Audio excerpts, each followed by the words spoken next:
Welcome back to our study on the book of Romans. This is the Romans Education Part 1, and this is Session 50. In order to show you what I'm going to show you about about the division of God's government, I'm going to have to take you to Revelation chapter 4. And of course, if you're following along in your notes, that'll be easy, but if you prefer to look in your Bible, that's fine. In Revelation 4, we get introduced to 24 elders. They're seated upon seats around the throne of God. And let's pick this up in Revelation 4:1. After this I looked, this is John, by the way, and you know that, and behold, a door was opened in heaven, and the first voice which I heard was as it were of a trumpet talking with me, which said, Come up hither, and I will show thee things which must be hereafter. And immediately I was in the Spirit, and behold, a throne was set in heaven, and one sat on the throne. Now I'm going to draw this throne over here on the side. Let's do it this way. And he said, so there was a throne set in heaven, and one sat on the throne. Verse 3, and he that sat was to look upon like a jasper and a sardine stone. And there was a rainbow round about the throne in sight like unto an emerald, and round about the throne were 24 seats. And upon the seats I saw 24 elders sitting, clothed in white raiment, and they had on their heads crowns of gold. Now, I'm not going to get them all up here, but here's what I am going to do is I'm just going to draw a bunch of these this way. Now, I'm leaving out some things. There's also 4 beasts up here. We find out that they're cherubim. They're around the throne, and it goes into describing what those look like. But around the throne, there's also these 24 seats. There's fellows on those seats called elders, and they're clothed in white raiment, and they're wearing crowns of gold. Now, when you see that, I have to tell you, in the old days when we used to study Revelation, I'd read something like that, and I'd read, okay, and on their heads, crowns of gold. Let me get to the next verse. But that should have told me something about these guys. I think this is part of why it took me so long to come to some conclusions about that, because I'm reading over bits of information that are revealing. If someone's wearing a crown, what do you know? Yeah, you think of someone that's a king or a prince or something. They've got some kind of authority. They rule in some way. All right. Now, I know there's lots of ideas about who the 24 elders are. I'm actually going to identify them for you, and because I'm always right and never wrong, you'll never have to wonder about it again.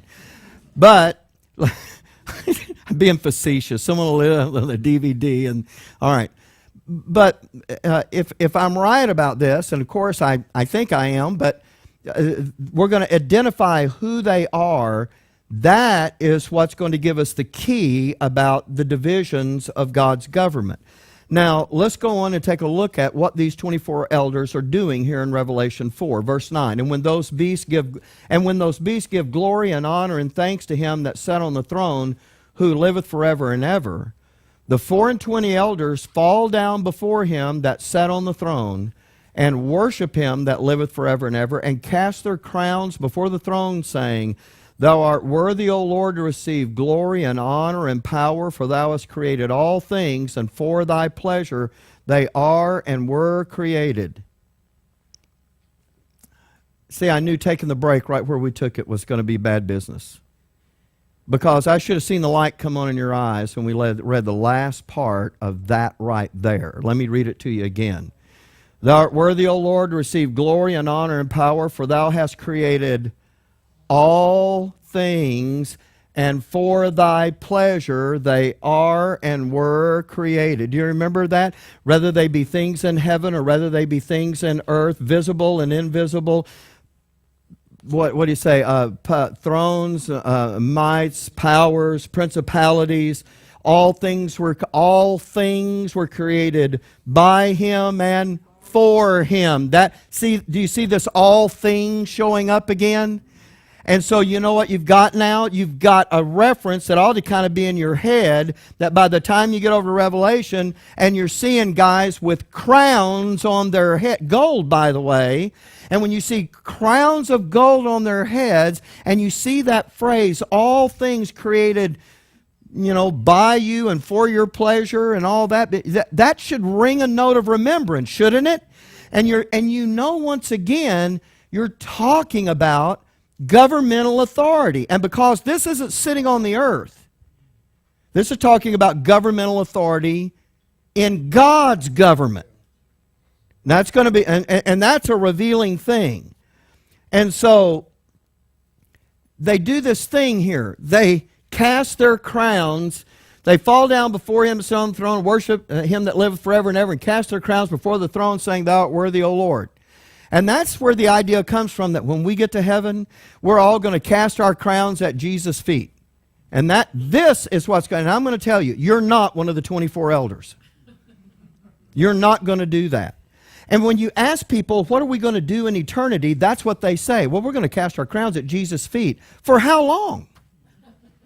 I have this idea that we're all sitting on a chair, if you believe that, and then, here comes a time, and Thou art worthy, O Lord, to receive power and honor and glory, and we fall down, and we cast our crowns, and we wait for the signal, and then we all go pick them up and get ready to do it again. Really? That's eternity? This is a specific event that is happening.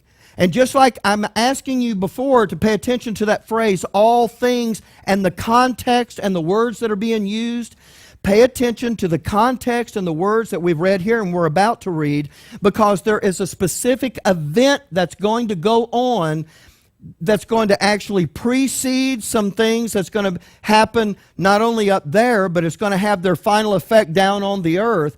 This is a clue to something that's happening. That's why I'm just trying to get you to see that and read that. And so when we're talking about, by the way, and I should have said this a while ago, but when we talked about, I'm going to read you this verse out of Amos, but we talked about the three heavens, and I'm going to show you something. Now, I haven't put all of this together, but this is pretty interesting. Well, let's just read the Amos verse. Amos chapter 9, verse 6. It is he that buildeth his stories in the heaven, and that founded his troop in the earth. He that calleth for the waters of the sea, and poureth them out upon the face of the earth. The Lord is his name. His stories in the heaven. You know what a 3-story building looks like, right? This is the first of the references that I'm going to give you. So some of these are not in your notes because I was working on them this week. So we'll turn in our Bibles to it in just a moment. But 3 stories is denoting the different levels of a building.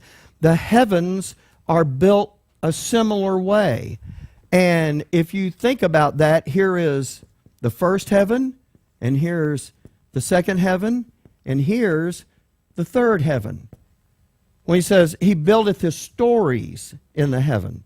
Now, I do want to say more about that, and we are, but I need to, because I kind of marked this out, what I've done here is I've drawn something, and I didn't include this in your notes either, because they're notes I had from before. But as I'm looking at this, here's what I need a different color. Here's what I see.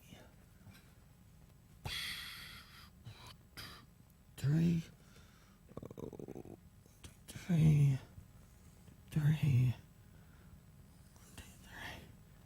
Now, I'm just dividing up circles is all I'm doing here. And what I have here are, well, let's don't count them up yet because I need to tell you something else before we do that. We've already looked at the fact that the principalities and the powers and thrones and mights divisions, those things are all within each of the divisions. Look, in the old way, this is the easiest way for me to do it. Do it wrong, and then I'll do it right. Divide this up into 24 sections and make this the whole creation right there. And you know what I said in the old days was it's like there are 24 divisions of the whole structure of the created, what we would say universe, is divided up into 24 parts. All but one of those parts joined Satan's rebellion. We know that Michael is a prince, and he did not. So Satan owns everything else. And when I was talking about this on Sunday, somebody was saying to me when it was over, they said, well, look, if that's the way that is, how come Michael couldn't just go straight down and go wherever he was going? And then it occurred to me, this is really going to be not well thought out. Okay, but it occurred to me, there are, okay, see, now I'm at a place, when I redid this, now I'm at a place where I don't know what to tell you first. So if I tell it out of turn, just, we'll pipe it back in, okay? You have, phooey. because of the 24 elders. Okay, that's the easy way for me to do it. The 24 elders are royal emissaries to the 24 divisions of God's government who sit in God's throne room and hear what has gone on from the Father. By the way, that's not Jesus on the throne. When they say we're going to cast our crowns at Jesus' feet, that's not him on the throne. He comes in as a lamb slain from the foundation of the world and takes the book from him that sat on the throne. They're casting their crowns at the feet of him that sat on the throne. So there's two things wrong with that idea. First, it's the elders doing it. Secondly, it's not ever at the feet of Jesus. It's at the feet of the Father. That's what, and because there's something going on there. And so when I drew it like this, I thought that's wrong. You know what we really have to have is you have to stack this up like this. Now, I kind of did like this, but I have a verse to tell you about that. But look at it like this. I believe, and you've already seen terminology explains why, that 12 of those divisions of the government have a direct connection to the earth. That's why the names that you saw used by the angel was, but I was held up by the prince of Persia. He didn't say by the prince of Alpha Centauri. He said by the prince of Persia. He said, and I've got to get back because there's another guy coming, the prince of Grecia. Well, we recognize what those are, but because of where it happened and the way it was happening, we know these are not human princes, and these are not happening in geographical locations on the earth. Does anybody really believe that angel could be stopped by any Persian army? See, that wouldn't be it. And so my point is, 12 of these have a direct connection to the earth. Well, God is using who to reconcile the earth? The nation of Israel. And anytime he organizes the nation of, and by the way, do I even mention this? No, because if I do, you'll think bad things. Okay, so here's what I will say. Remember when I told you a while ago that these things are counted as though the earth is the reference point? Remember I told you that? The first heaven is the one that is closest to the second, and the third is the furthest. These are all, in other words, these are all done with the earth as the reference point. I'm not going to debate with you geocentrism. Oh, good. No objection. The idea that the earth was the center and everything revolved around it. But you know what? I can't help it. Let me just say this, because that's one of the big criticisms of the Bible. Well, the Bible talks about, this or that, and here's how we know it really happens, because ever since Galileo, the whole idea of how the universe worked changed. But you know what I do? I do have that these professors did a simulation of how everything, you've seen the models, haven't you? You've seen the models of the sun, and then our planets are going around the sun, and then sometimes you can see how then that integrates with the rest of the galaxy or something and all like that.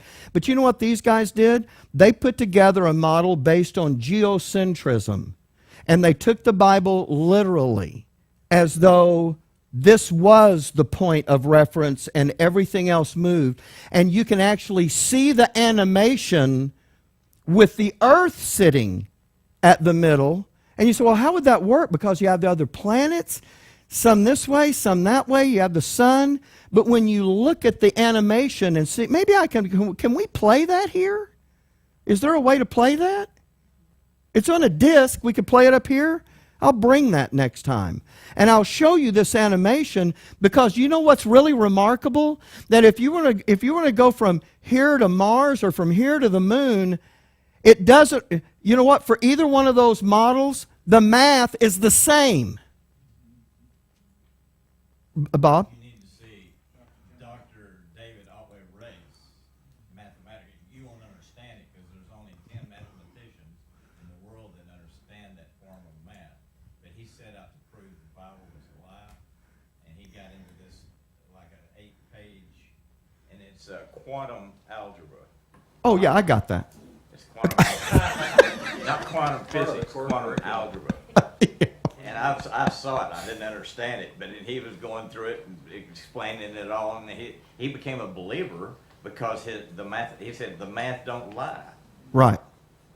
Yeah, that's pretty remarkable, isn't it?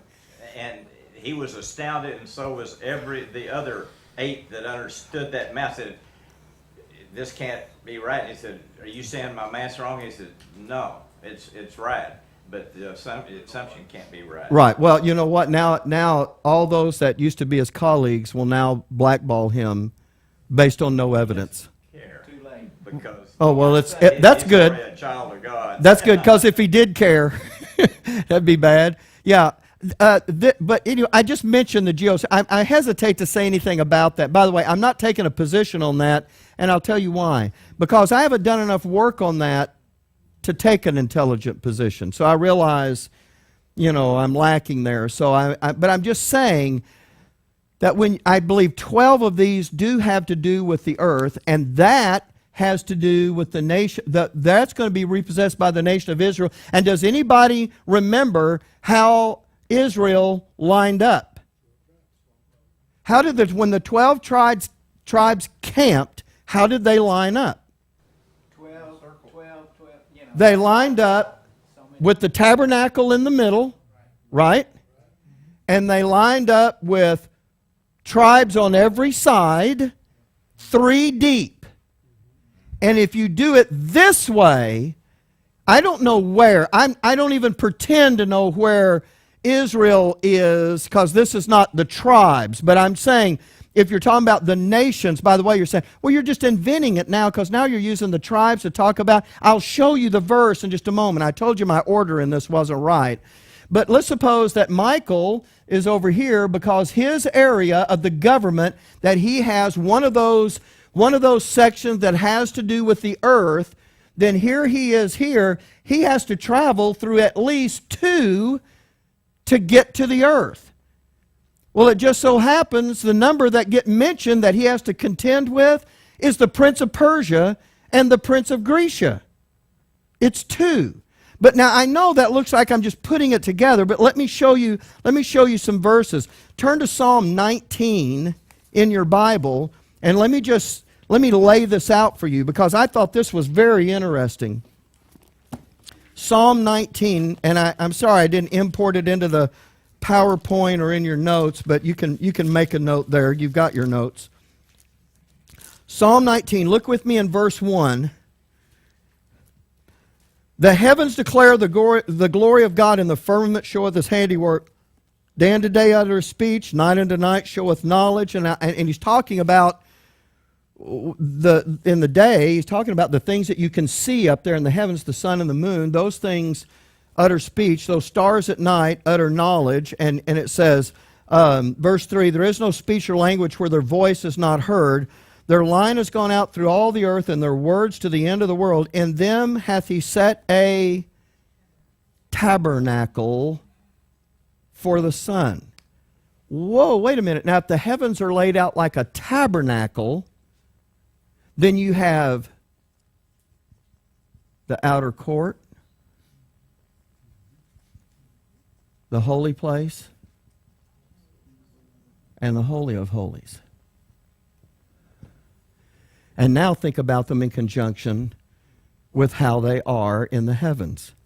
The outer court, and this would be that first heaven would be the atmosphere. Guess what? It's the open.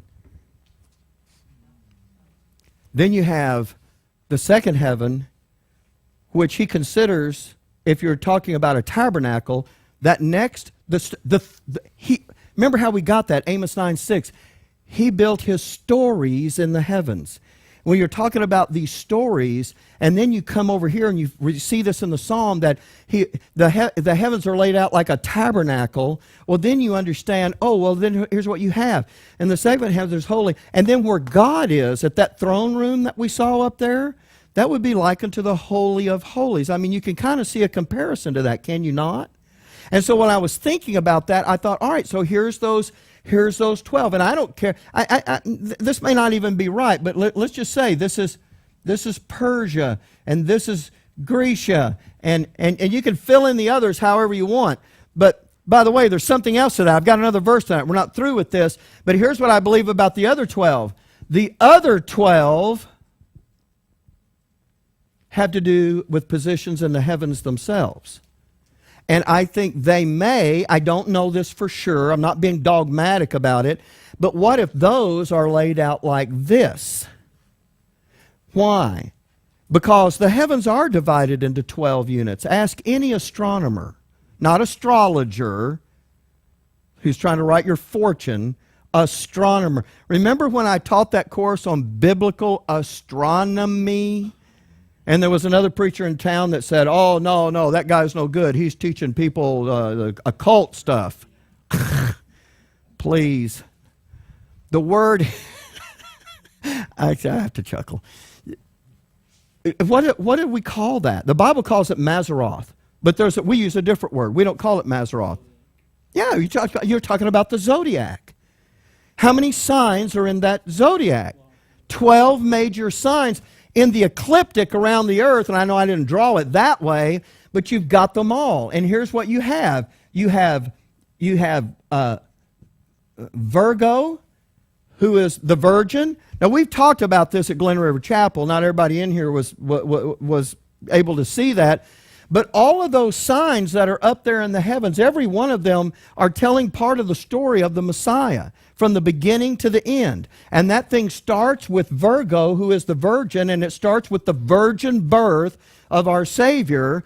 And it ends, of course, you say, well, on the timeline, it ends when he comes back to destroy his enemies and set up his kingdom. And Revelation has a way of describing him when he does that. As a matter of fact, we're going to see it in chapter 5, the very next chapter, where he comes to him that sat on the throne and he takes. Because John was looking, he said there was no one found worthy. And one of the elders, or was it one of the beasts said, don't worry, behold, the Lion of the tribe of Judah, and that's the way it spells it there, hath prevailed to open the book and to loose the seals thereof. And guess what? The last of the signs. Exactly. And so you have the beginning and the end pictured over there, and all the way through. Over here, where you've got, and I'm not spacing it right, but when you've got Gemini, you've got the twins that are up there in the heavens. You know what you have with that? You have the dual nature of the Lord. Very God and yet very man.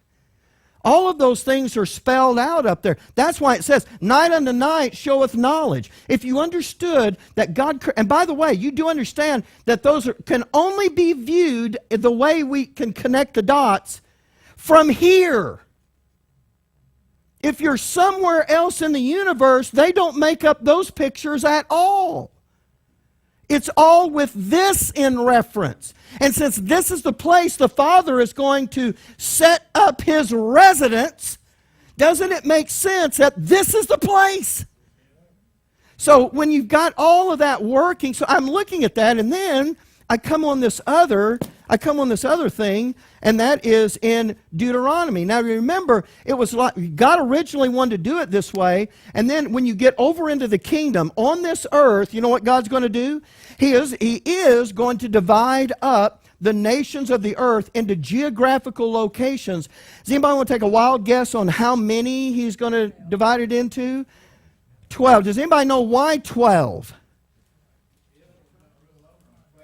Because the 12 tribes, remember, Gentiles are submissive to they're the head of all nations in the kingdom. But take a look at this thing in Deuteronomy 32:8. When the Most High divided to the nations their inheritance, when he separated the sons of Adam, he set the bounds of the people. We're talking about geographical boundaries. He set the bounds of the people according to the number of the children of Israel.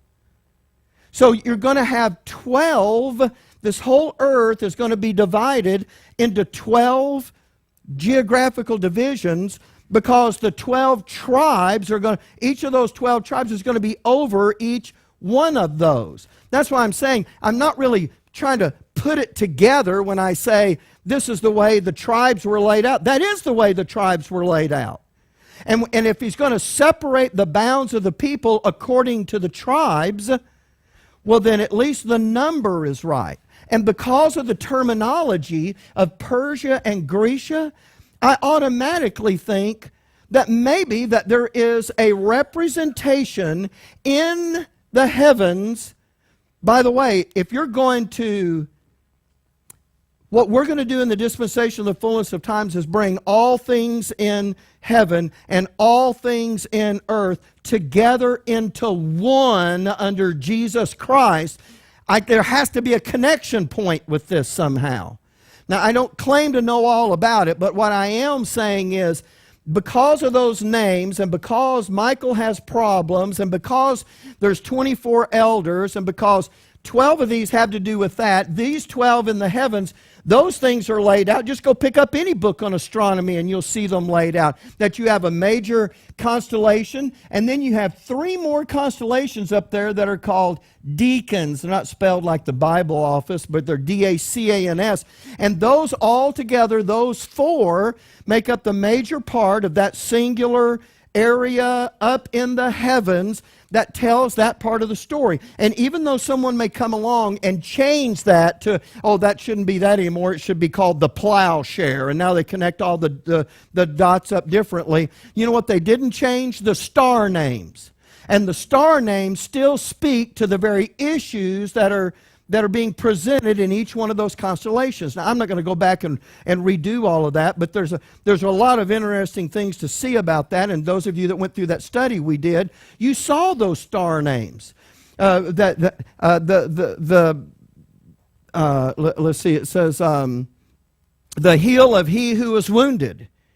Well, and then what about the serpent, that star name over there, the deadly wound? Well, that takes you back to Genesis. He shall bruise thy heel, but thou shalt bruise his head. And that star is in the head of the serpent constellation up there. Those are not coincidences.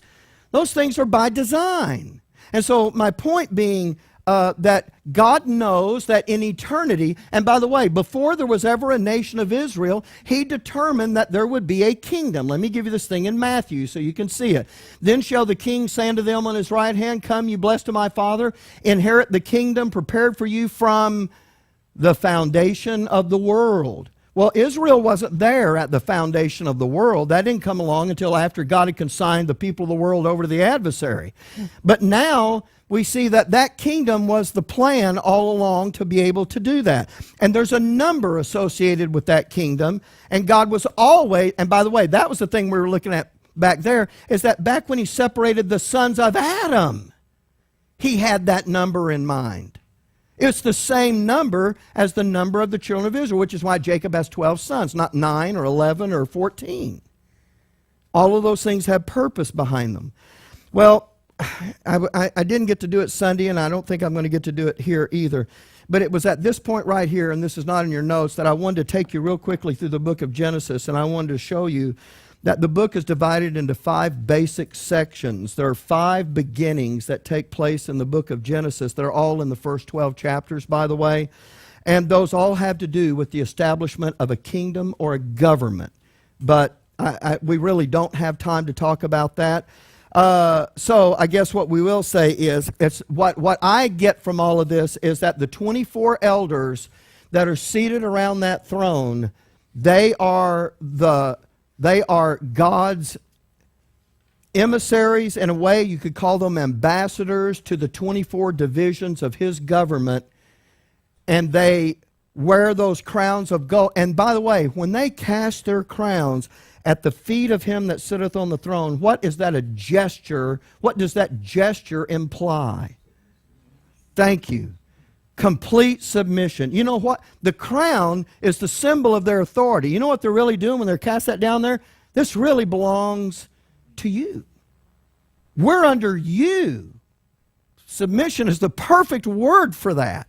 And so that these guys, they're looking at Him that sat on the throne and said, "Oh, you're worthy to receive this."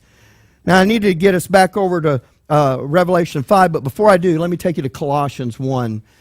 For by Him were all things created that are in heaven and that are in earth. We read this earlier, visible and invisible, whether they be thrones or dominions or principalities or powers, all things were created by Him. Do you see Do you see how the all things here is not just talking about he created all the birds and all the algae and all the trees?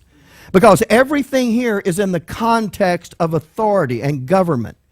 And he, no, back me up, I'm going to read that last verse. And he is before all things, and by him all things consist. I used to say, oh yeah, God's the one that's holding all the creation together. You don't get to switch subjects all of a sudden and change what the all things is about. Now, that next one, please, Trent. And he's the head of the body, the church, who is the beginning, the firstborn from the dead, that in all things he might have what? The preeminence. He's already told you, he's the head of the body. Isn't that good? See, how many years I read these verses, I never had a clue what was the grandeur of what was sitting there.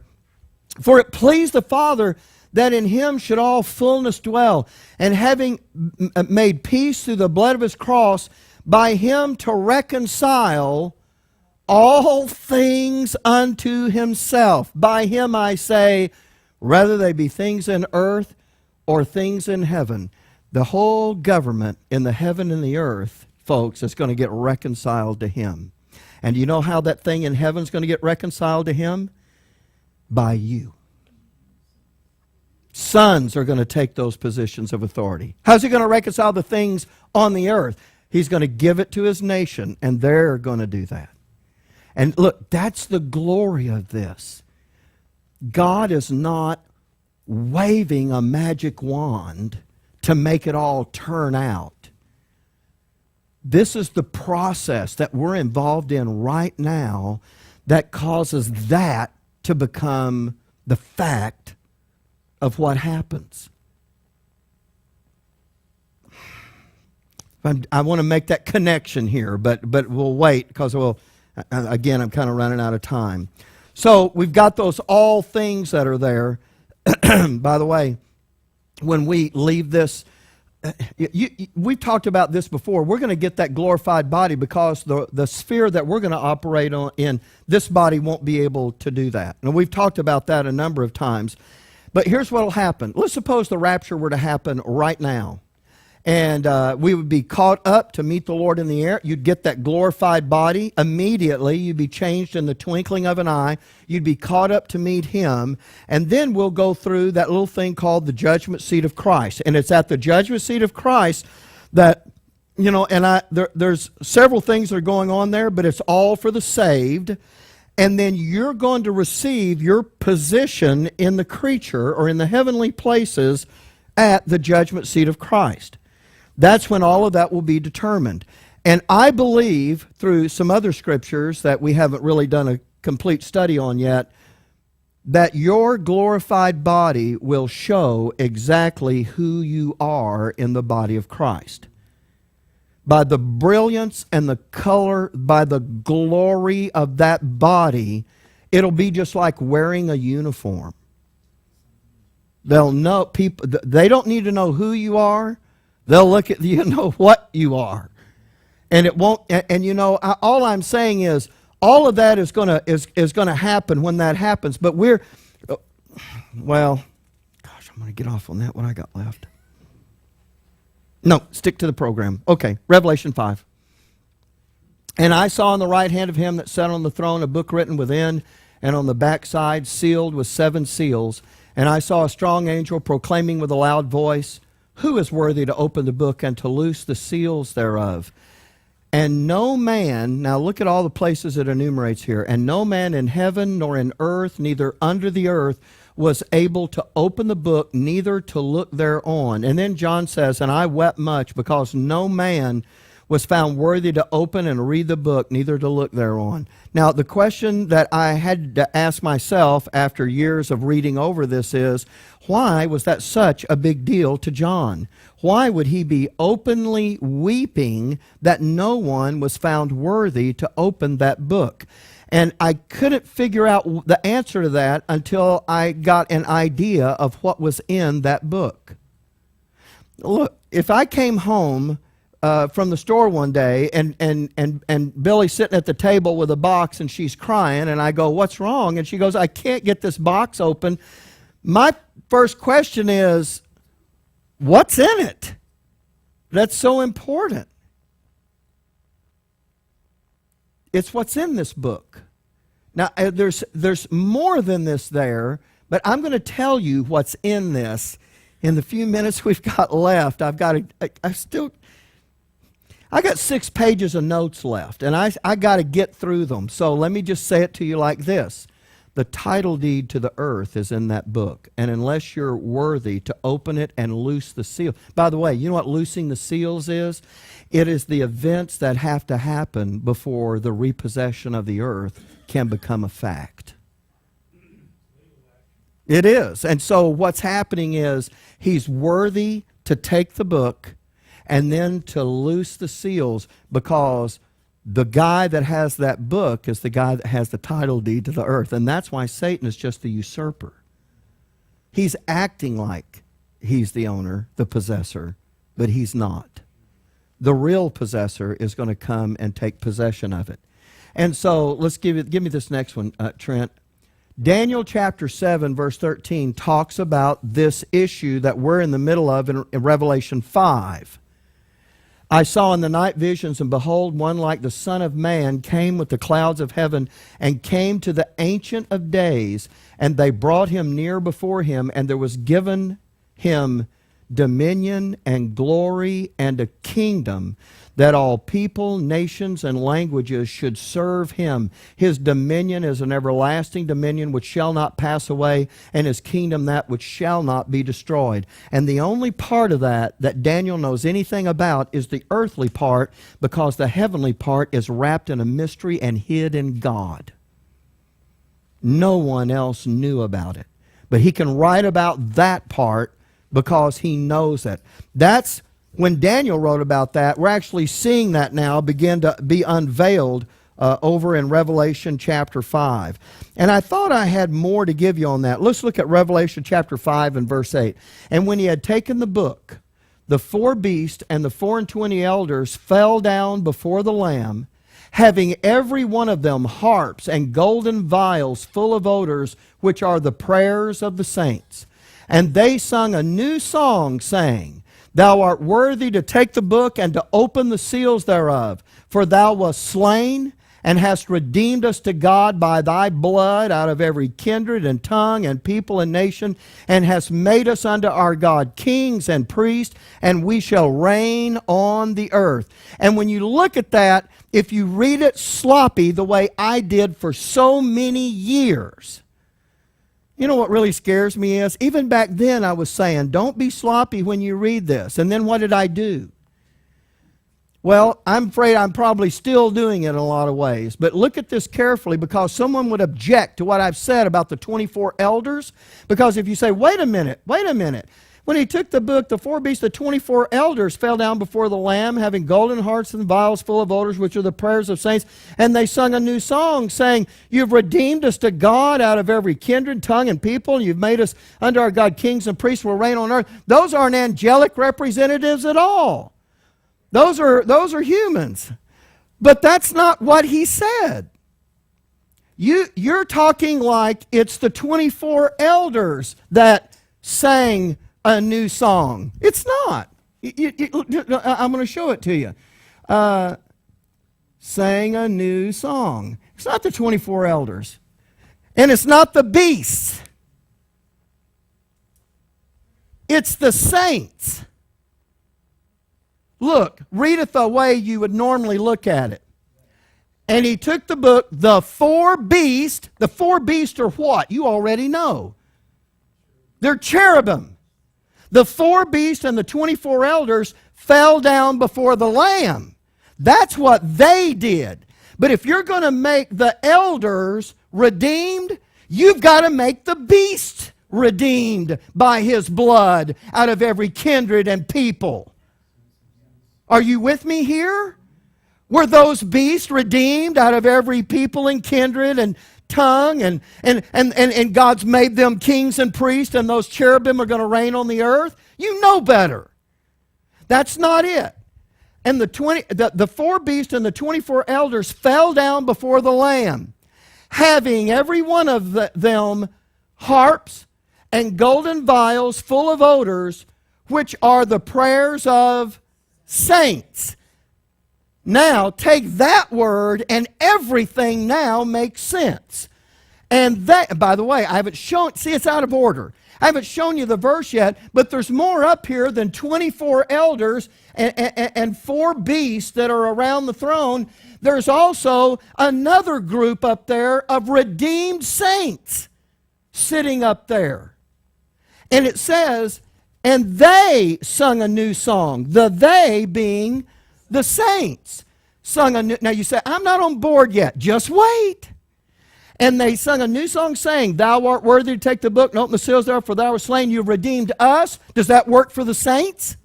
Yep. Redeemed us to God by thy blood out of every kindred, tongue, and people and nation. Does that part work? And hast made us unto our God kings and priests, and will reign on the earth. Does that part work?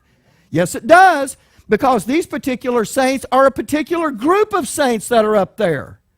By the way, I believe with all my heart we will watch this happen. After we've gone through the judgment seat, before we get dispersed across the creature to serve in our capacities in the heavenly places, I believe we'll see the Lamb take the book out of the hand of him that sits on the throne. And I think when he gets ready to open up that first seal, somebody's going to say, you guys need to go get ready. And we're going to be spread out across the creation, ready to orchestrate things that are going to happen in the heavens that are going to have a result on the earth.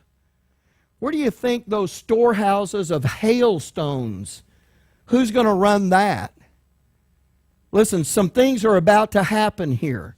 So let me give you this next one, and I'm going to get ahead of myself here. So take a look at Hebrews 12:22. But you're come unto Mount Zion, this is the heavenly city, by the way, unto the city of the living God, the heavenly Jerusalem, and to an innumerable company of angels, to the general assembly and church of the firstborn, that's Israel, which are written in heaven, and to God the judge of all, and to the spirits of just men made perfect, and to Jesus the mediator of the new covenant, and to the blood of sprinkling that speaketh better things than that of Abel. There's the scripture that tells you there's more there than just angels and elders. There's a whole group that's assembled there. But now let me take you back to Revelation 14 and look at this now, because now you're going to get a detail you didn't get in 5. And I looked, and lo, a lamb stood on the Mount Zion. Didn't we just read about that in Hebrews? And with him 144,000, having his Father's name written in their foreheads. And I heard a voice from heaven as the voice of many waters, and as the voice of a great thunder. And I heard the voice of harpers harping with their harps. And they sung, who? The 144,000. And they sung as it were a new song before the throne and before the beast and the... Oh, wait a minute. Who's doing the singing? Though, that's right. Those are saints, are they not? That he redeemed by his blood? Yes. And no man could learn that song but the 144,000 which were redeemed from the earth. You see, if you read over in 5 and you don't read that carefully, it looks like the 24 elders are the ones singing. But read 5 and 14, and you know what you find out? The elders never sing anything. They say, thou art worthy. It's the saints who sing. In fact, the beast and the elders can't even learn that song. Do you see that? And so when I'm looking at these guys, I'm not seeing. See, everybody's got an idea. Oh, well, you know what? 12 of these 24. 12 of those is for Israel, and 12 of those is for the church. What? But see, you know what they think? They think they're saints. And by the way, if you think they're saints and 12 is for Israel and 12 is for the church, then you've got the church coming back to the earth to reign. Because that's what it said in Revelation. And thou hast made us kings and priests under God, and we shall reign on the earth. Right? By the way, Revelation, that's a book that has a form of doctrine written for who? Of course, you know. See, exactly. This whole thing is lining up perfectly. Someone else says, well, here's what they have. You have 12 for the tribes and 12 for the apostles. Look, these guys are the ones that sit in the throne room who are the royal emissaries for God's government to the 24 divisions. Each one of those guys represents a division of God's government. And there are 12 that are particularly connected with the geographical areas on the earth, and the other 12 are connected with geographical areas in the heavenly places. And we're going to be sitting on as somewhere in that hierarchy. And when all of this then, when this is over and we get our position and God's going through this thing, when we get to the Revelation 4 and 5 circumstance, we're going to be standing in the very throne room of the third heaven, watching the Lord with this book. And here suddenly appears a lamb as it had been slain from the foundation of the world. And then you're going to watch those 24 elders, because what is their issue? Their issue is they cast those crowns. This whole thing belongs to you. We'll see, there's a context to this. Are you with me? Okay. Well, let's see. Is that the last verse I was going to give you on this? It is. Okay. So let's take all this back to the question I asked you at the beginning of the first session. So if God's doing something in the heavenly places, then what in the world is He doing?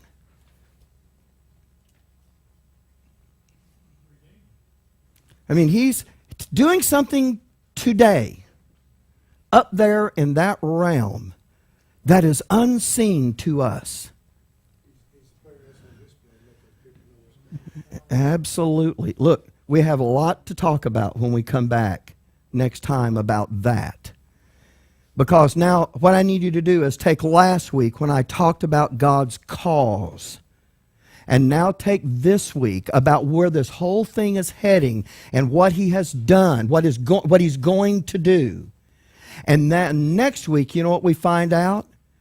We're that integral part of the machinery by which He's going to have all of that take place.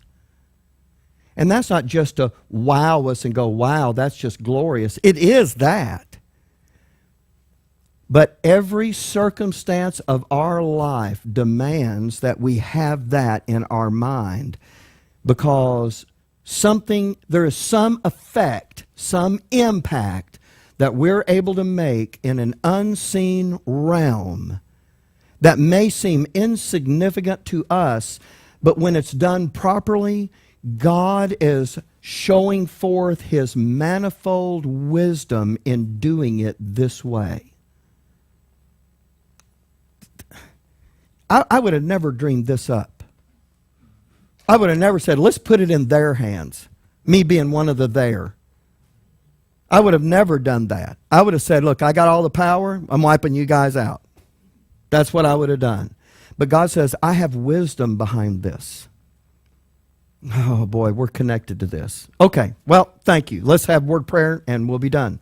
Father, thank you for your wonderful grace to us that is sufficient for everything we go through. And Lord, I hope that we'll keep in mind that as we're thinking about these things, there's a verse in Romans 12 that's staring us in the face about not only rejoicing in hope, but being patient in tribulation, because all of these things that we're talking about now are at the very heart of how that gets done and why it's done that way.